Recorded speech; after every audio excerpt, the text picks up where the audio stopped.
What's the creepiest thing you've seen in a remote or isolated place?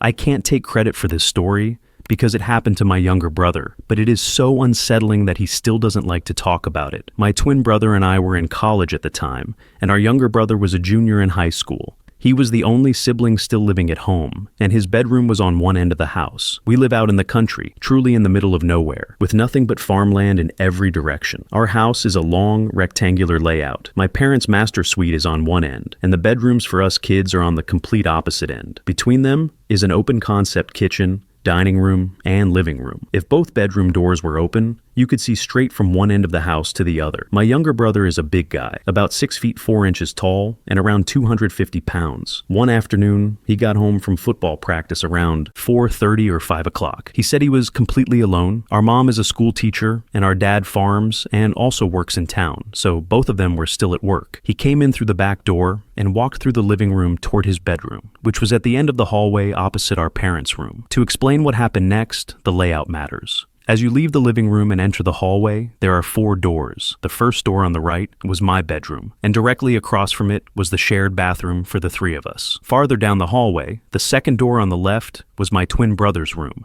At the very end of the hall was my younger brother's bedroom. His room had a small entry area before the main bedroom. When you opened the door, you stepped into a short space and then turned immediately to the right to enter the main part of the room. If his bedroom door was open and you were standing in the hallway, all you could see was that small entry area facing a wall, with light spilling in from the right. As he walked through the living room and reached the entrance to the hallway, he glanced down toward his open bedroom door. He said he didn't know why, but a deep pit formed in his stomach, and every hair on his arm stood on end. Something felt wrong, and he froze. Standing in the hallway and staring at his bedroom door, he said he saw something begin to peer around the doorway. He told us he knew exactly what it was, but the only way he could describe it was, it looked like my forehead was peeking around the door frame, getting ready to look right at me. He immediately felt that he was not supposed to see whatever was about to come fully into view. Without thinking, he bolted left into the bathroom and slammed the door shut. He pressed his back against it and then heard someone running down the hallway, past the bathroom, and into the living room. The worst part came next. He could hear whoever it was, slowly walking back down the hallway toward the bathroom, stopping just outside the door, and standing there. Cell reception where we live is terrible, so he tried calling our parents but couldn't reach either of them. He stayed in the bathroom, braced against the door, for about an hour until our mom finally came home. He said that until she arrived, he could tell someone was still on the other side of that door. When he told us the story later, we laughed and joked that maybe it was his doppelganger coming for him. He absolutely believes it was something like that. He said he was terrified in that moment and just knew he was not meant to see whatever was coming around that door. He's still afraid to stay alone on that end of the house, and now he's 27. Story 2. First, yes, I've done drugs in my life, but I was completely clean for months when this happened. I know what I saw. I just can't explain how it was there. I used to live in northern Canada, not way up in the territories, but far enough north that it snowed 7 or 8 months out of the year. Lots of forest, a small city, and huge stretches of wilderness on all sides. Bears, cougars, wolves, coyotes, moose, everything you'd expect. I lived at the bottom of a hill at the edge of the forest and saw bears constantly, at least half a dozen every summer, and moose once or twice a year. I also used to go on late night walks pretty often. The road was secluded, forest on one side, flatland on the other, with streetlights every couple hundred feet. One night, I saw something wrong. I know I'm just some person on the internet, but I swear on the life of my dead best friend that this is exactly how I remember it. I was walking home around 2 or 3 in the morning in mid-July. I was a couple of kilometers from home, a route I'd walked dozens of times. I'd been followed by bears before, but they usually took off as soon as a truck came by. I carried bear mace, so I wasn't too worried. As I walked, I noticed something in the flat land beside the road, about half a kilometer wide. I saw a yellow eye just sitting there, attached to a pear-shaped black body. It looked like a black bear lying down. It was maybe 300 or 400 feet away, and the streetlight was in my eyes when I first noticed it. I kept walking, but stayed alert and reached for my bear mace. When I looked again, it started moving, but not like a bear, or a moose, or a cougar, or a wolf. The moonlight silhouetted it once my eyes adjusted. I checked again and again to make sure I was really seeing this. It was hunched over, almost bipedal. It moved something like an ape, but its torso and limbs were wrong. They were narrow, and it looked like it was draped in torn fabric or loose fur. When it moved, its limbs stretched farther than they should have. Its arms looked nearly as long as its upper body. That's when the fear hit. Everything slowed down. My thoughts raced and I started walking. Faster without breaking eye contact. It adjusted its movement to match mine, slowly turning toward the road. Living up north, you know a bear can outrun you, so the safest thing is usually to stop and let it go about its business. So I stopped. It stopped. I stood perfectly still in the darkness between streetlights, staring at its silhouette and those yellow eyes. Time felt frozen. I held my breath, praying it would leave. Instead, it started moving again, angling toward the road in this strange, shambling way. It was now maybe 100 feet away, heading toward a streetlight at the pace of someone walking aimlessly. As it came closer, I felt relief. I told myself it was just a bear. I'd scared myself over nothing. It probably smelled food in someone's trash. I wish that had been true. This thing shouldn't exist. I swear it looked like a starved bear with legs far too long. Its fur was torn and hanging loose. Its face was caved in, with flesh missing on one side. It moved like a sick, suffering ape, dragging itself across the pavement. Then it made a sound, somewhere between a growl and a groan inside a metal container. I've never heard anything like it. As it moved, I saw that its back left leg was barely attached. It was still connected, but it didn't move at all, just dead weight. Mostly bone. I tried to scream, but my throat locked up. I couldn't even breathe. I stood there crying, convinced this couldn't be real. It crawled across the road and disappeared into the forest, rustling through the brush. I was still staring when headlights appeared behind me. A pickup truck came around the bend about half a kilometer away. I ran toward it, waving my arms and screaming for help. The driver saw me and sped past without stopping. I kept running, all the way home. I burst through the door, slammed it shut, and collapsed on the floor, sobbing. The only explanation I can come up with is that it was a horribly injured bear, maybe hit by a truck or train, and somehow still alive in its final moments. Its limbs didn't make sense. Half its face was gone. Everything about it was wrong. I told my family, but they said I must have been dreaming or hallucinating. No one believed me. Sometimes I don't even believe myself, but I know I wasn't dreaming. My shoes were still covered in dirt from running home. I don't believe in God or fate, but I know what I saw was real. I've never gone on a late night walk since. Whatever that thing was, it was an abomination waiting to die. Story 3. When I traveled to India about 20 years ago, I took a bus or coach to get from one city to another. It was a night bus, so I slept through most of the ride. It was dark, and the road was surrounded by forest. The only light came from the bus headlights, and we seemed completely alone. I woke up for a brief moment and stared out the window. That's when I saw a creature on the side of the road hurrying into the dark woods. The moment only. Lasted a second or two, but I saw it very clearly. It looked like something with a human body moving in an inverted crab walk. It had the head of a Doberman or a jackal, and a waddling gait. Each limb moved independently, almost like an insect. Everyone around me was asleep, and I felt like a crazy person. I kept telling myself that I must have seen something else and misinterpreted it, since it was only a glimpse. Over the years, I've even questioned whether I dreamed it. I feel extremely certain about what I saw, but I'm probably wrong. There is likely a logical explanation. A few years ago, I stumbled across a GIF. It isn't real, but what I saw looked almost exactly like that creature, maybe with a more jackal-like head. I'm a very rational person, and don't believe in supernatural things. But being in an Indian forest at night will make even the most sane person doubt their mind. Those forests are truly scary. Edit. I'm getting a lot of questions about hypnagogic, hallucinations, and sleep paralysis. I worded myself poorly. I only mentioned sleep to point out that everyone else was sleeping.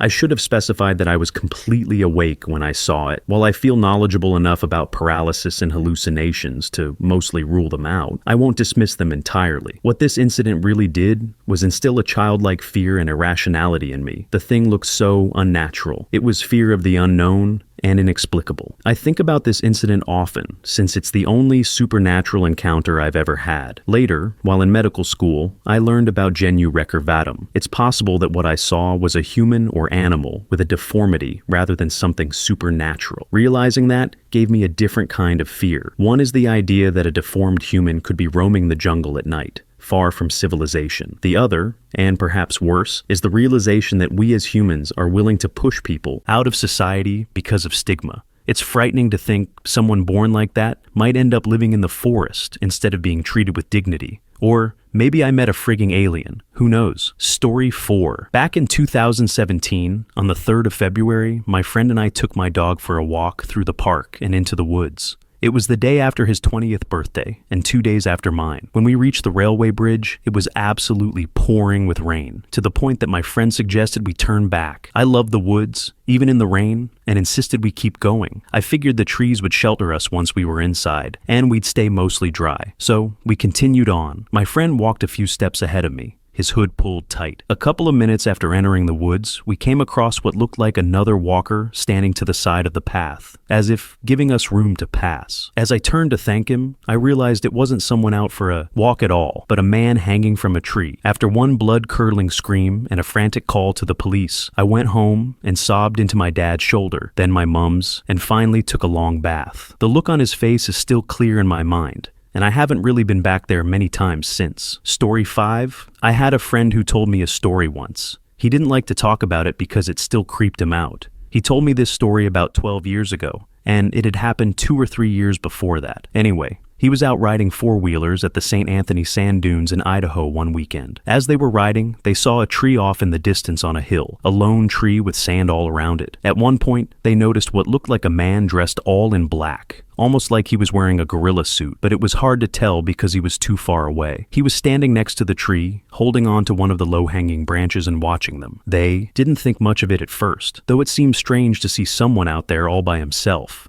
Eventually, they drove over to that area. By then, the man was gone, but as they got closer to the tree, they realized it was much larger than they initially thought. The lowest hanging branch was a good 10 feet off the ground, and it had lined up with the figure's shoulder, which would have made him absolutely huge. They never knew who or what they saw. Maybe it was Bigfoot, or maybe it was something else entirely. He never talked about it again. Story 6. I remember going off-roading with a friend in a very remote wooded area. A lot of people around there know the spot, and once you've driven it with someone who knows the way, it's pretty straightforward. There's one section of the dirt road where 2 roads merge into one. Going in, it isn't a big deal, but on the way out, we couldn't remember which road we had come from. Both of our phones were completely dead. We decided to go right and see if anything looked familiar, which was difficult since it was just trees for miles with no clear landmarks. Eventually, we came across a pond, which immediately told us we had chosen the wrong road. I was relieved that we finally knew, but frustrated that we had driven about 30 minutes in the wrong direction. By then, it was dark, and we couldn't drive fast because we didn't want to miss the split on the way back. After a bit of driving, I saw what looked like a small animal on the side of the road,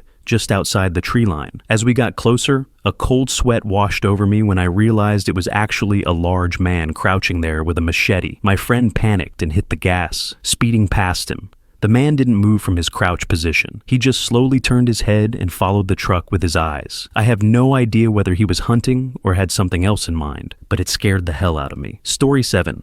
I used to be a tour guide at a world-famous haunted mansion. Between tours, the guides had to walk through the mansion to dust and sweep. It could feel a little eerie walking alone through an old, supposedly haunted Victorian mansion, but I didn't believe in ghosts, so it never bothered me much. The long-deceased owner was known as an eccentric old woman who had stood at about 4 feet 10 inches. One day, I was in the middle of the mansion, sweeping at the bottom of a staircase. No one else was around when I suddenly heard a tiny voice say, "Excuse me." Startled, I looked up toward the top of the staircase, and was even more shocked by what I saw. Standing there was an old woman in a flower print dress about 4 feet 10 inches tall. My legs went weak, and I think I actually dropped my broom. I tried to speak, but I was so scared that no words came out. After a moment of me standing there shaking in silence, she spoke again. "I lost my tour group. Can you help me find them? I never told the other tour guides that I nearly scared myself to death because I had mistaken a lost old woman from a tour group for a ghost." Story 8.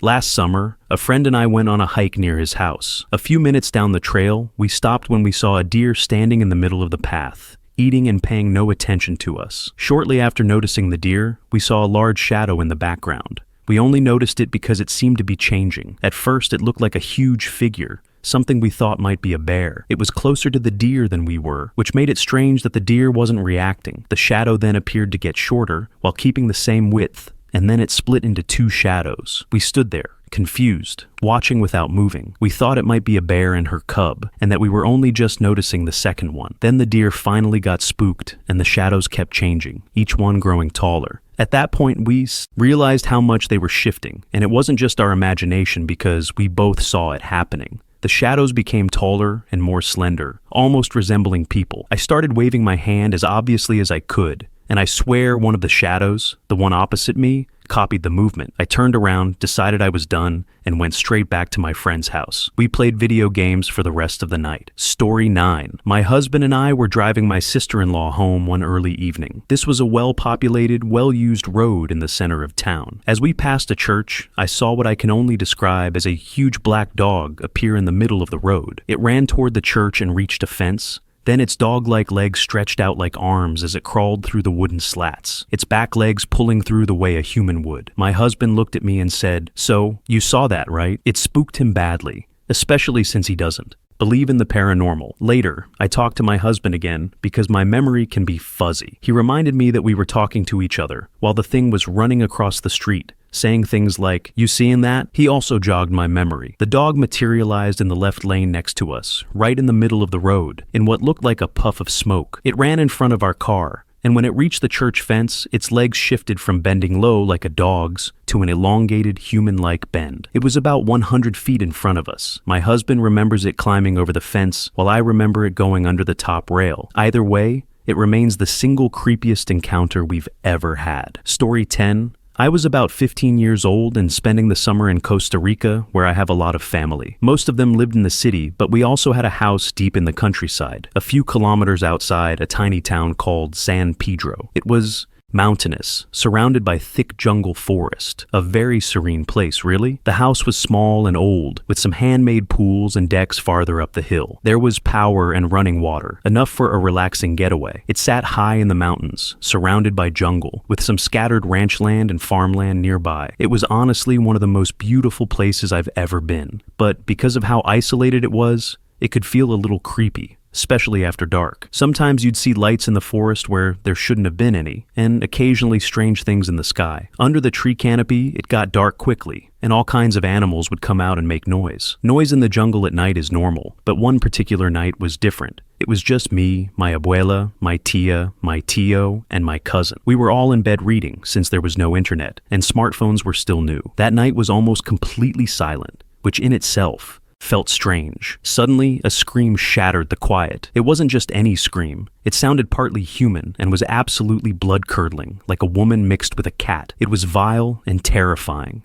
It started right outside the house and moved quickly up toward the pool area, still incredibly loud. As it moved, there was a thunderous sound, like a dozen horses galloping alongside whatever was screaming. It went past the pool, across a field, and all the way toward the river. The whole thing lasted about a minute, but it felt much longer. We were all badly shaken. My cousin, who was about 10, couldn't fall back asleep that night. Strangely, once it was over, the jungle returned to normal, with insects chittering and the usual nighttime sounds. The next morning, we went out to look and found tons of hoof prints. A local farmer said his horses had escaped, but that didn't explain the screaming. My abuela told me it must have been La Bruja, a witch. People out there believe in such. Legends, elves, fairies, and other things. In remote jungle countryside, who knows what might be out there? Anyway, that's my story. Story 11. My mother, her boyfriend, and I were coming back from somewhere and decided to stop at Harrison Lake, which is beautiful. I'm grateful for my intuition because I decided I didn't want to go swimming, even though my mom was planning to go in by herself. Just as she was about to enter the water,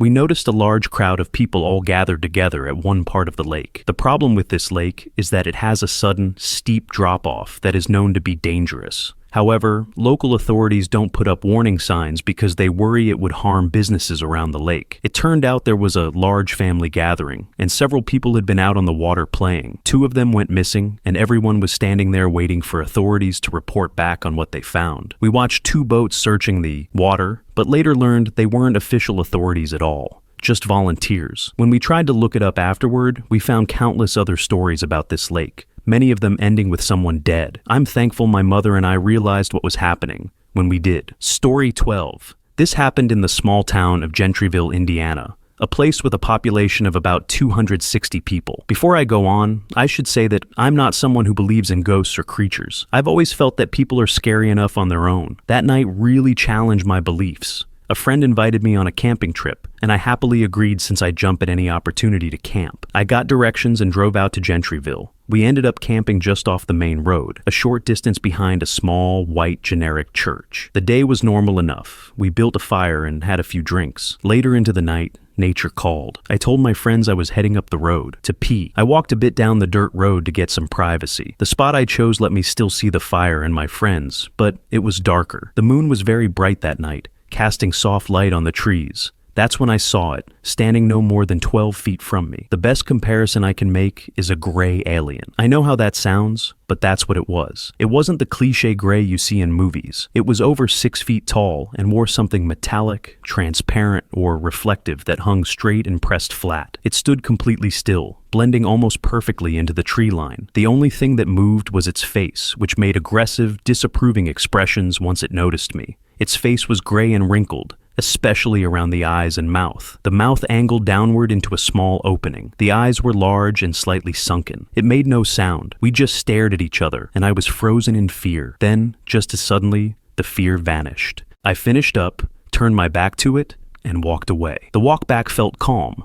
but as soon as I sat down by the fire, the fear rushed back. It was like the encounter had been temporarily erased and then returned all at once. I told my friend who lived in the area that I had seen something up the road and that it scared me. I kept the details vague so I wouldn't sound crazy, saying only that I thought someone was in the tree line. Without hesitation, he asked, "Was it gray?" My stomach dropped. I said yes and asked why he would ask that. He told me that one night, while working in his driveway near the woods, one had charged at him and tried to attack before fleeing back into the trees. I will never forget the range of feelings that went through my head while locked in its stare. That experience has left me uneasy about camping or being alone in the woods. Story 13. A few years ago, when I was unhoused, I slept wherever I could. I have plenty of stories from that time, but this is one that still sticks with me. One night, I was sleeping in a heavily forested inner city park with my significant other. We had just finished banging when we noticed a man in a hoodie standing about 20 feet away. I asked him what he wanted, but he didn't respond and just stared at us in silence. It was around 2 a.m, and the whole situation felt threatening and ominous. At that point in my life, I always slept with a knife under my makeshift pillow, for good reason. I discreetly grabbed it and kept asking him what he wanted, telling him to leave. After a few minutes, he silently walked about 100 yards away and sat under a tree. As strange as it sounds, that was enough for us to fall back asleep. The next night, I was in the same park by myself. I had just smoked, which I rarely did back then, and I was listening to black metal through my headphones when I suddenly got the feeling that I was being watched. I looked up and saw the same hooded man, again, about 20 feet away. This time, I grabbed my knife immediately, jumped to my feet, and demanded to know what he wanted. He stayed completely silent and still for what felt like a very long time. Then, suddenly, he started walking toward me. I was fully prepared for this to be life or death. I'm not saying that to sound tough. It genuinely felt that serious. I was holding a knife. So either he was extremely confident or completely unhinged. After a few steps toward me, he stopped, stared again, then turned around and walked out of the park. I was so shaken that I broke down and cried almost immediately. I never once saw his face. He was just a black-clad figure who behaved nothing like any person I'd ever encountered. It was deeply unsettling. I hated it. I'm housed now, and I still won't go anywhere near that park. Being homeless really does suck. Story 14. My husband convinced me to go camping for the first time as an adult. I have a very vivid imagination. That night, after we went to bed, I was wide awake. Suddenly, I heard an unidentifiable sound, almost like a horn blowing, which made no sense since we were out in the woods. I wasn't sure if it was real at first, but then I heard it again. I woke my husband so he could listen, but he said he didn't hear anything and fell back asleep. The sound came and went all night. At one point, it sounded like it was about 100 yards away. Every time I tried to wake my husband, he insisted he didn't hear it. I started to convince myself it was aliens and that they were coming to get me, and only me. It turned out the sound was just a group of elk bugling throughout the night. It scared the hell out of me, though. Story 15. Not super creepy, but when I lived in Florida, there was a small patch of woods that stretched out behind our house and the neighbors' houses. I used to play back there a lot as a little kid and would go exploring. I found an abandoned treehouse far enough back that my parents couldn't see me, but close enough that I could still see through the patio door. I would dig around and find treasures, ranging from clothes and shoes to a car battery, nail polish, and a few hammers. I liked it back there for a while, until I started to feel like I was being watched. I finally stopped playing there when I found a newer-looking baseball bat, a few empty bottles of those little Jack Daniels, and lots of syringes. Sometimes I think about what kind of Florida Man headline I could have ended up in. Story 16. I live in the woods. Tiny house, no neighbors. My property backs up to a creek and more than 100 acres of open land. At night, it's super quiet. I always hear strange noises, and I'm used to it by now. No big deal. One night, I heard something that sounded like screaming. I figured it was probably coyotes. The noise got quieter and quieter throughout the night. Again, no big deal. The only thing was that my German Shepherd was acting extremely strange, really weird. He stayed glued to my side, which is not like him at all. I thought about going out with a spotlight to investigate,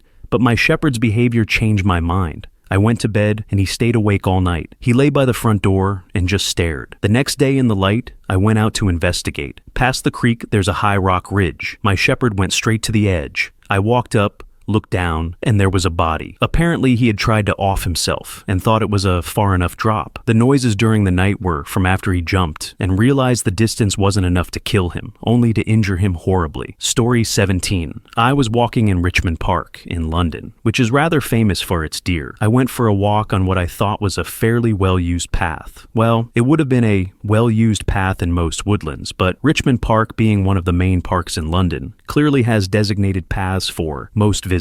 I started going up the hill along this path, thinking it would be a through route to another path I wanted to reach. Along the way, I noticed some deer tracks. If I had realized just how fresh they were, I might have turned back. While roe deer are generally manageable, the deer in Richmond Park are a different story, particularly during rutting season. This was not rutting season. I went up the path, happy as Larry, when I turned a corner and passed a big tree. Just as I emerged from behind it, only a few yards away and further up the hill, stood a massive red deer stag in its prime, staring at me as if to say, "What do you think you're doing here?" Naturally, I was very surprised. If I had encountered a deer, I would have expected at least a female, possibly bounding away in front of me. But to be faced with a potentially aggressive red deer stag standing imposingly above me was frankly terrifying, especially alone. The first thing I did after processing what was happening was to turn around and very slowly walk back down the hill toward the main path. Luckily, the stag didn't follow me. In retrospect, I honestly don't think he expected a person there, hence the surprised look. He probably wasn't a serious threat,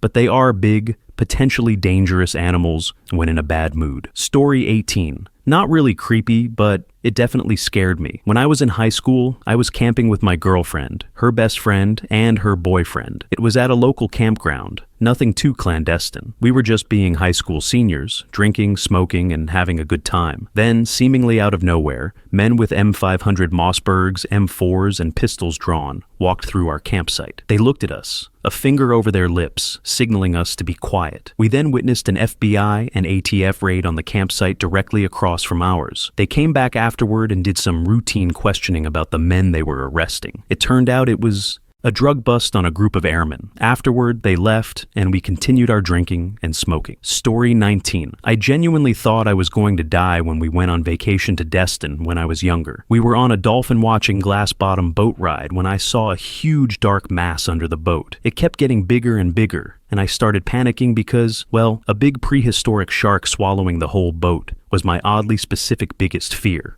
I completely freaked out my grandparents when I started screaming and crying about being eaten by a meg, which was impossible due to the depth of the water and the fact that they are extinct. They ended up taking me to a psychiatrist that summer, and shortly after, I was diagnosed with schizophrenia. It turns out I really did see a meg and wasn't just playing a stupid prank. It just wasn't actually there. That's the story of how I faced my worst fear at the time and found out I got the crazy gene. Story 20. The creepiest thing I've seen was on a Jeep trail up one of the Mont Charleston trails. It was winter, and there was a lot of snow up there. We came to a section of trail where all of the trees and bushes looked like they had exploded. Not logged, not cut down, simply exploded. The stumps were jagged, about 2 to 4 feet high, and tree debris was scattered everywhere. It looked like a war zone, roughly 50 yards long and 20 feet wide. I never figured out what caused it or why. I thought I had photos for proof, but I guess I didn't take any because of the sheer awe of the moment. Story 21. My sister and I were visiting our aunt in Syracuse, Utah, when we passed a farm or ranch in the middle of the desert. It was about 11:30 at night. I suddenly got a horrible feeling in my stomach, and I'm still not sure what compelled me, but I screamed, "Turn this damn car around!" It felt like something bad was going to happen if we didn't get out of there. There was a smell of rot, like a dead animal. I also remember tasting strong metal in my mouth. Realistically, it was probably blood from biting my tongue, but I don't remember my tongue bleeding. She pulled over to the side of the road. I remember clearly that a deer-looking thing jumped onto the hood of the car and then jumped off a moment later. It wasn't a deer, because it was wearing some kind of clothing on its lower half. I didn't get a good look at the top half, but it wasn't human. And it definitely wasn't a deer. It left 2 fairly large dents in the hood. How often do deer jump onto the hoods of cars? And how many deer are even in the Utah desert? I can't explain what it was, but my uncle is a deeply spiritual Navajo man, and he believes it was a skinwalker, and that we are now marked for death. I'm not sure how much I believe, but he is adamant. Story 22. 2 very creepy things happened to me in the same stretch of woods, about half a mile apart. A few weeks ago, a buddy and I heard about a private man-made lake you could bike to.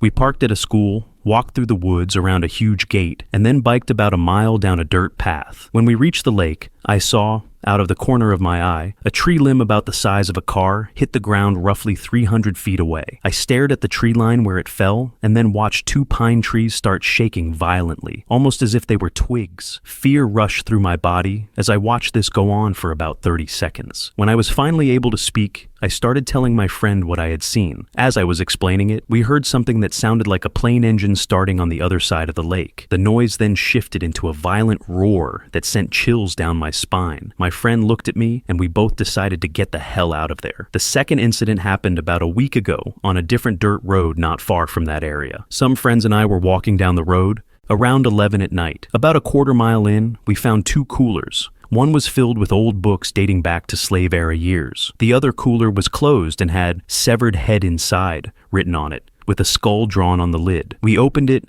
but it was only filled with water. We were thoroughly creeped out and decided to jog back. As we did, we heard loud metal banging sounds and what sounded like humans trying to mimic animals. At that point, our jog turned into a full sprint. This probably sounds stupid, but we're planning a camping trip in those woods soon, so wish us luck. Story 23. In Britain, we do something called doppelganger. Basically, you do volunteering and skill work, and at the end, you do an expedition where you have to get from one place to another using a map and camping. When I was 14, doing my bronze doppelganger, my group walked through an area with thick bushes very hidden away. We passed a car with 3 men nearby. One wore a suit, one wore a tracksuit, and the third, a big man in a white vest and blue trousers, looked like a classic henchman. The suit and tracksuit men were by the boot of the car talking, while the big man dug a hole behind the car, out of view. As we walked past, all 3 suddenly stopped. The man in the suit slammed the boot shut, and the man in the vest stopped digging. All of them looked menacing, and the man in the vest said, "Get the hell out now, or I'll make you." We left immediately. I've always wondered what shady activity they were involved in, but I was too scared to go back and find out. Story 24.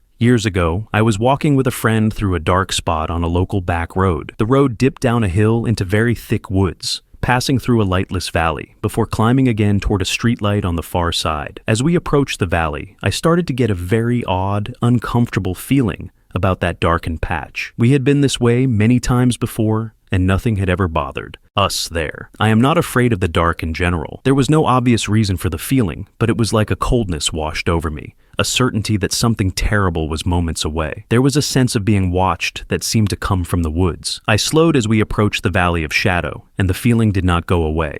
I said, and my friend, who was a ways ahead of me, turned around quizzically. As he did, there was a sudden, low, barrel-chested growl from the woods to his right. It sounded like something huge and canid, something the size of a small bear. My friend went white and started mall-walking back up the hill toward me. I backed away too, with both a sinking feeling in my gut that I had been right, and a vague, disquieting shock that I had somehow received a warning. We turned around and walked another way. We used that part of the road again frequently on our evening walks, but never encountered anything like it again. Story 25, about 2 years ago, I was making a long drive from Nebraska back home toward Illinois. This happened somewhere in an unpopulated Siberia of rural nowhere, maybe Kansas. I did not have the money for a hotel at the time and needed to rest, so I pulled off the road down a little gravel path that eventually led to a cattle gate at the edge of a field. I stopped in front of the gate and shut the car off. Around me was almost perfect darkness. The only lights were distant sodium lamps, blue and white pinpricks on the horizon. As the engine died, I suddenly realized I was hearing something, lowing. I was hearing a large group of animals, lowing and bleating in what sounded like terrible pain. I was near a dark field that sloped down toward a stand of trees,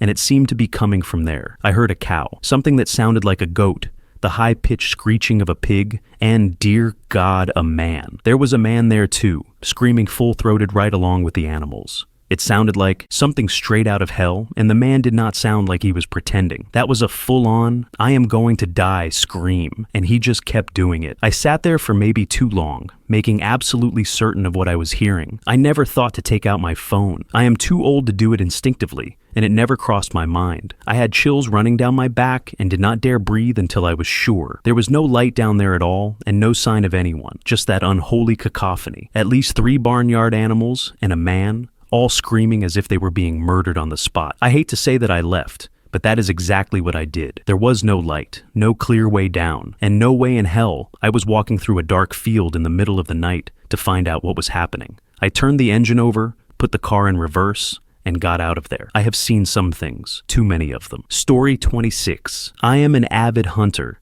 and I never hunt alone because of one situation that still gives me chills. I was hunting in Northern California on a private ranch owned by a friend of a friend. He was supposed to go with me, but did not, for whatever reason. I cannot remember now. All in all, it was a typical afternoon, sunny and pleasant. The land was somewhat maintained, with decent dirt roads running all over the ranch, though I was walking most of it. Close to sunset, I had not seen a thing and decided to pack it in. As I walked back toward my car, I noticed tracks beside mine that had not been there before. Huge paw prints, a mountain lion, were following my exact path for at least half a mile. When it finally hit me, I felt sick and kept my gun at the ready the rest of the way back. I realize now that if it had wanted to, I would have been deader than dead. I do not know why it only stalked me for a while. Even now, thinking about it still makes me uneasy. There is a reason for the buddy system. Story 27. This did not happen to me, but I once spoke with an older gentleman who was a big game hunter. He had gone out to Wyoming with a group of friends, though I do not remember what they were hunting. They set up a plan to start at a specific spot and walk parallel at different angles, about half a mile apart, so that if something happened, they could send out a warning signal for help. He had been walking for a couple of miles and was only seeing small animals when he reached a point where he was no longer hearing anything. No birds, no scurrying animals. Nothing at all. He said it felt unreal. It had never been that quiet before, and it gave him goosebumps. Finally, he heard a noise behind him, and did not even have time to fully turn his head before he saw a grizzly bear charging at him at full speed. He was mauled. Luckily, one of his friends was behind him and was able to shoot the bear. He was only seconds away from dying in those woods, but he survived. The creepiest part was learning that his friend had watched the grizzly stalk him for miles and had been unable to do anything until the attack. It was a stark reminder of how small the difference can be between prey and predator in places like that. Story 28. I was 19 years old, helping clear out 3 properties on a 350-acre farm owned by a recently deceased 98-year-old man who had lived there his entire life. We had already heard stories about supposed illegitimate family members fighting over everything. We were there with 3 maximum-sized dumpster roll-offs and equipment to literally gut the place and throw everything out before the property sale. In a single day, we found 13 hidden firearms. They were everywhere you could imagine. Under couches, taped to the backs of fridges and freezers, inside bookshelves, and even a partially broken down pistol sitting in a toilet cistern, rusting there for what was probably decades. The creepy part came while clearing out one of the property's one-bomb standalone barns. We had to use a tractor to reach the top shelf. OSHA was definitely not kept in mind. While grabbing items from above, a brown box fell to the ground, and a human jawbone rolled out. At first, I asked my friend if it could be an animal jaw. When we opened the box, it was obvious it was not. Inside was the rest of the skull, sitting on top of about 200 pieces of old-time paper. There was a brown stain in the middle of the stack that faded as it reached the bottom. We called the local small-town police. They sent 2 patrol cars and a coroner. After about 2 weeks of pestering them about whether they were going to open a case, they told us their conclusion. The man had received his doctor's license sometime in the 1930s, so they were calling it a medical specimen. A medical specimen sitting in a standalone barn on 350 acres in the middle of nowhere, inside a cardboard box, on top of old parchment paper, with a drip pattern, stain running from the top of the stack to the bottom. The reality was that they did not want to spend resources chasing what very likely could have been a murder, especially since the owner was dead and the property was about to be gone. Story 29. There is an abandoned house on my street. Actually several, but this one is shrouded in mystery. Even longtime neighbors are clueless. The house has remained as it was 9 years ago, when the woman left for shopping. This is obvious from the car in the driveway, still filled with Walmart sacks. Her coat and a blanket sit in the seat, gloves on the console, and the key is in the ignition. And that is it. Poof, gone. I have called the property tax department to find clues, and they are just as clueless as anyone. I have been inside, and while I said it looked as it did the day she left, it has since become a wildlife haven. Still, the fridge is full, dishes remain in the dishwasher, and clothes sit in the washer. Someone pays the property taxes at the end of every year, but always 6 months late. Story 30. A group of friends and I were drunk, and it was 2 a.m. when we went to the grocery store. A sober friend, who does not drink for religious reasons, drove us. Everything seemed fine, but as we browsed the store, I kept thinking I saw something out of the corner of my eye. When we got back to the parking lot and into the car, another vehicle's headlights suddenly turned on. In my head, it felt like a beacon for a serial killer. I brushed it off at first as paranoia. Then the vehicle pulled out of the lot behind us and went the same direction we did. The driver said she thought the car was stalking us too, so she sped up until she lost sight of it, turned off the headlights, and drove down an unlit dirt road we were familiar with. We waited there and watched as the vehicle made a U-turn, pulled into a nearby housing complex parking lot, then turned around and left. The next day, I received a private message on social media from a fake, anonymous account. It said how happy he was to have seen me at the grocery store with my friends and that I looked sexy in the purple dress. I about shat a brick. Story 31. I am in a power wheelchair. I cannot stand up, much less walk. Several years ago, my family and I took a vacation to Washington, D.C. The wheelchair I had at the time was a piece of junk and would not hold a charge long enough to last a full day. So almost every night, my wife and kids ended up pushing me in the chair back to the hotel. Knowing this, we planned to visit one of the sites at night, the Lincoln Memorial, I think. That afternoon, we stayed at the hotel with my chair plugged in, trying to get as much charge as possible so we might make the trip without exhausting everyone. We saw the sights and then headed back to the subway, or metro, or whatever it is called, only to learn that certain stops, including the one nearest our hotel, closed at a specific time at night. We were well past that time, so we found the nearest open stop and decided to get off there and hope for the best. When the train stopped, the cars and the platform at that station did not line up quite right. There was a gap of about 4 to 6 inches, along with a step up of a couple of inches. My chair, being as bad as it was, would not make that gap going forward, so I turned around to try it backward. I am not sure how it happened, but the rear casters of my chair turned sideways and dropped into the gap between the train and the platform. I was completely stuck and could not move. Suddenly, my chair began to rock violently back and forth, tossing me around pretty roughly. Thinking it was my wife, I started to turn to tell her to ease up, because she was about to beat me to death. As I turned my head, I saw my wife and all 4 of my kids standing a few feet away, staring at me in horror. Now genuinely scared, I turned back and saw a homeless man with both hands on my chair, shaking it with everything he had. I started to say something, but just as my mouth opened, he managed to pull my chair out of the gap and onto the platform. I was so surprised that I just stared for a moment. He did not say a word. He simply turned and drunkenly shambled away. When reality finally caught up with me, I called out, "Thank you." He did not answer or even turn around. He only raised a hand to acknowledge it and disappeared into the night. He nearly broke my ribs, slamming me into the arms of my chair, but he got me out of there. We still joke about the drunk guardian angel of Washington, D.C. Story 32. I had just started seeing a girl I met online. We had been on a few dates and had talked about how much we loved urban exploration. We looked up a few places online that might interest us, and the one that stood out was, of course, an abandoned psychiatric asylum. I know, it sounds cliche. It was about 30 minutes from where I lived, so we decided to check it out. The place was fenced and had guards patrolling regularly, probably to prevent vandalism. Some people who had visited before left instructions online for anyone else who wanted to see it, so I knew where to park and which fence to sneak through. We got there and made our way through the grounds. It had clearly been very prestigious at one time, with grand entrances, stone archways, and statues. Again, very cliche, but it was creepy. Even in daylight, the place was seriously overgrown. We finally reached the old building, completely run down, with metal sheets covering the windows. At the top, there was a tower with a grand circular design, and you could see the metal staircase inside through the windows. For some reason, these particular windows were not boarded up like the ones on the ground level. We stood at the perimeter fence looking up when I saw them. I swear there were 3 faces peering at us through the circular design at the top of the tower. They were laughing, jumping up and down, with huge, piercing eyes. We could hear the clang, clang, clang of the metal staircase under their feet as they moved. It was like they were excited to see us. Their faces disappeared,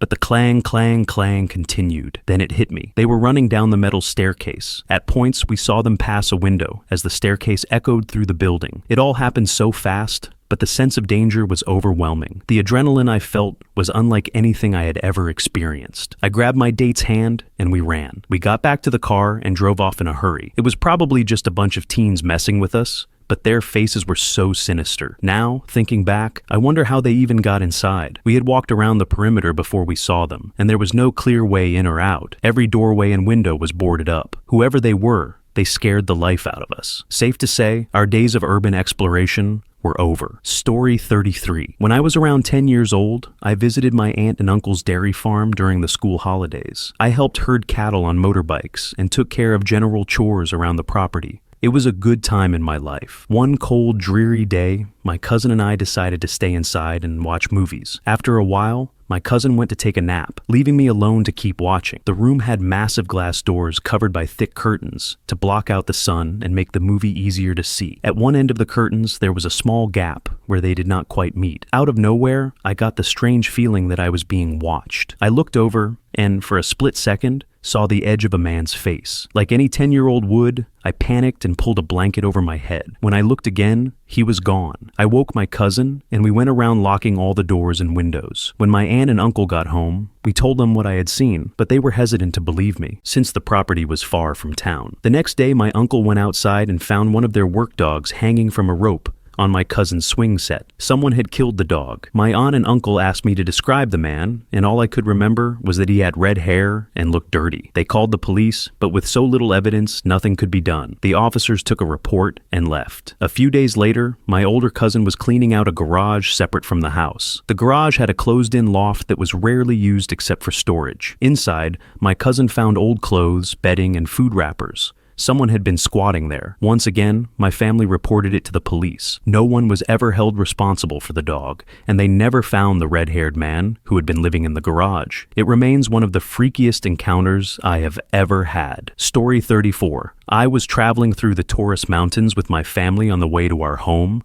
village. It was late at night, and everyone except my dad was asleep. The area is filled with canyons and caves, some with holes as deep as 1.4 kilometers. As we came around a curve, headlights suddenly caught several pairs of reflecting eyes, 3, maybe 4 or more, staring directly at me. It looked like a pack of wolves tearing apart a dead goat or sheep. My dad does not remember seeing anything like that, and I think it may have been my imagination. Still, I had the spookiest dreams and feelings during that visit to the village. I have never had experiences like that before or since. I visit the village every year, and this only happened once. I even woke up from my most frightening dream to find my glasses broken on the table. I have never talked about this with anyone until now. Story 35. I did not see anything, but I was camping in the Mojave Desert, and it was probably 2 a.m. I was alone in my tent when I started hearing what sounded like a baby screaming and crying. I was in the middle of nowhere, having hiked about 5 miles to reach my campsite. I sat upright in my tent, grabbed my gun, and listened. The screaming and crying seemed to be getting louder, and I was just about to get out of my tent to see what was making the sound when I heard the coyotes. They were all around my tent, screaming like women. I stayed as still as I possibly could until everything finally stopped. Afterward, I nearly threw up from the stress. Later, I talked to a friend who frequently camped in the same area, and he told me they had likely killed a rabbit, and that the baby-like crying was a distress call from the rabbit. Either way, when you are alone in the desert at 2 a.m., and start hearing something like that, it turns the blood in your veins to ice. Story 36. I was out in the wilderness with some friends once when it began to snow heavily, thanks to an unpredictable British winter. There were 8 of us in the group, all wearing big coats with our faces mostly hidden. We decided to head back to our transport, not wanting to stay out any longer. As we were walking, I suddenly heard a commotion and shouting behind me. I turned to see one of my friends wearing a green coat sprinting off into the snow. After a collective moment of confusion from half the group, we realized what had happened. One of the girls had started talking to the guy in the green coat, only to quickly realize he was a complete stranger. He had been silently walking with us, hanging around our campsite, and following us for hours without anyone noticing. He was about twice our age. We never saw him again. Story 37. One night, I decided to walk home from a late appointment by taking a nature trail through the woods. I had run there in the evenings before, and while I occasionally saw someone, it had always seemed pretty safe. Part of the walk took me past a community center that was fairly well lit, with a path leading up into the surrounding neighborhood. As I came out of the trees in that area, I suddenly noticed a man standing silently beside the trail. He was completely nondescript. Brown hair, jeans, and a short jacket. As I walked past him, leaving as much space as I could, I looked at him and smiled politely. He stared back at me, unblinking, and then said loudly, "Don't look into my eyes." After that, he made some kind of unearthly growling sound in his throat. I looked away as fast as I could and kept walking, trying to keep him in my peripheral vision. Thinking he might be moving toward me, I glanced back at him again. "Don't look at me," he yelled in the same unsettling voice. I completely lost it and ran for the sidewalk leading back into the neighborhood, sprinting up a steep hill as fast as I could. I did not stop running once I left the trees,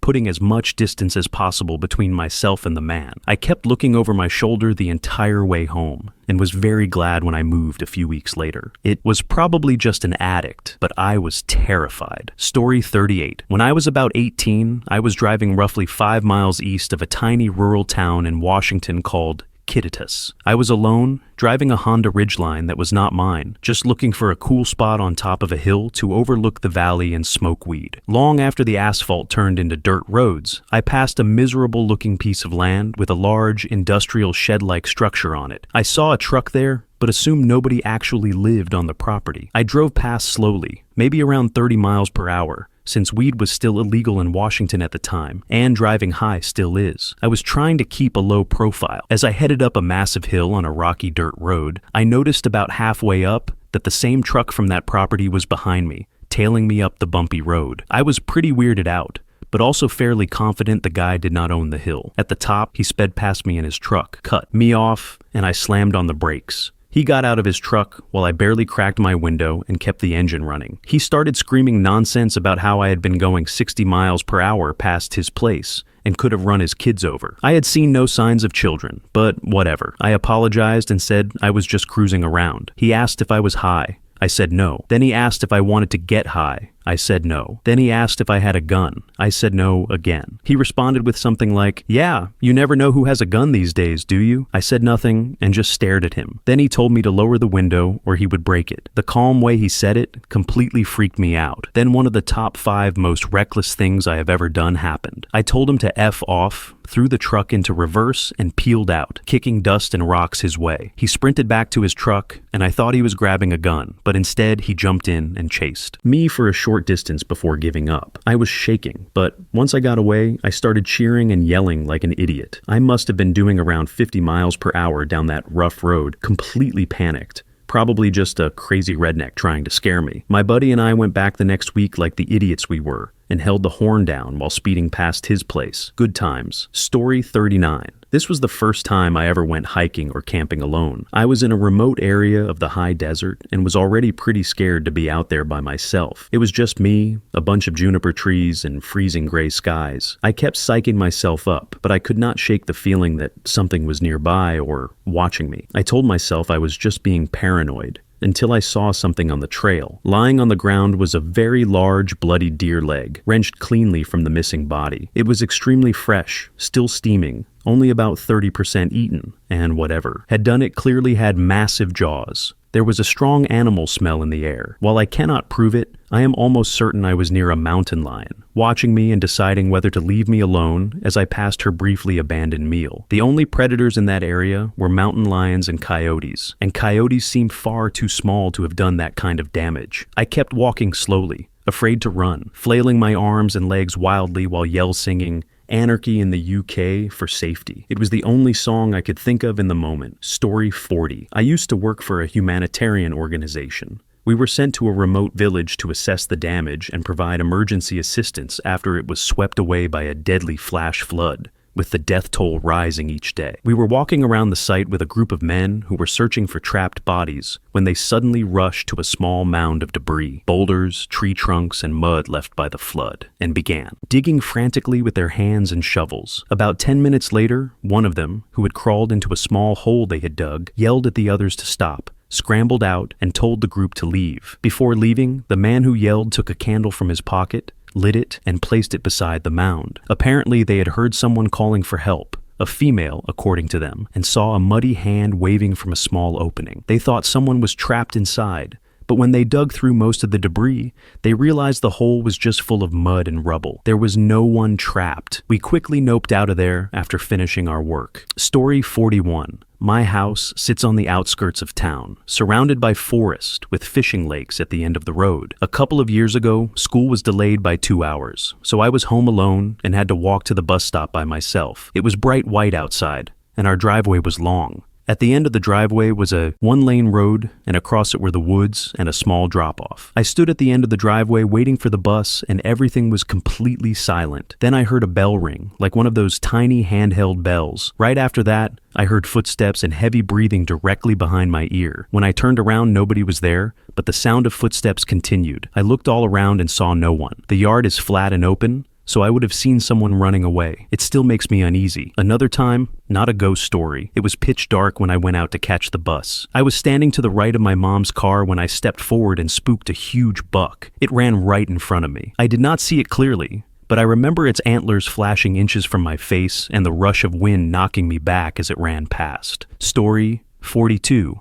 I'm not sure if this counts because I didn't actually see anything, but my subconscious must have noticed something. When I was at university, I took a night class that ended at 9:30. The bus back to my city took about half an hour, and then I had to walk from the bus stop to my apartment. There were 2 ways to get home. One was more direct, only about 15 minutes, but quite remote. It went through the woods by a huge dark cemetery. The other way took about half an hour, winding through a park, but it was better lit. I usually took the first route without thinking, but one day, after getting off the bus, I just stopped. I have no idea why, but alarm bells went off in my head, telling me not to go home. I looked around and nothing seemed unusual. People were walking around and it was a warm, pleasant night. But I was frozen. Neither path felt safe. I stood at the bus stop for about 20 minutes before deciding I was being silly and should just take the short way home. When I was only about 5 minutes from my apartment, a boy staggered out of the cemetery toward me, clutching his stomach. Blood ran down his pale face, and he was shaking uncontrollably. He said, "We have to get out of here. I just got mugged." I grabbed his arm, and we went back the way I had come. I called the police and stayed with him until they arrived. He explained that 6 men had come out of the cemetery, beaten and kicked him, stolen everything, including his shoes, and then ran off toward the park. I have no idea why I had waited at the bus stop. I'd made this trip several times a week for years. I don't like to think about what might have happened if I'd gone my usual way home. I was 19, about 125 pounds, wearing high heels after dressing up for a presentation that day. Even if I had taken the safe park route, I might have still encountered the muggers there. I felt guilty for a long time, as if I was supposed to be mugged instead. But I'm glad I was there to comfort him while the police arrived,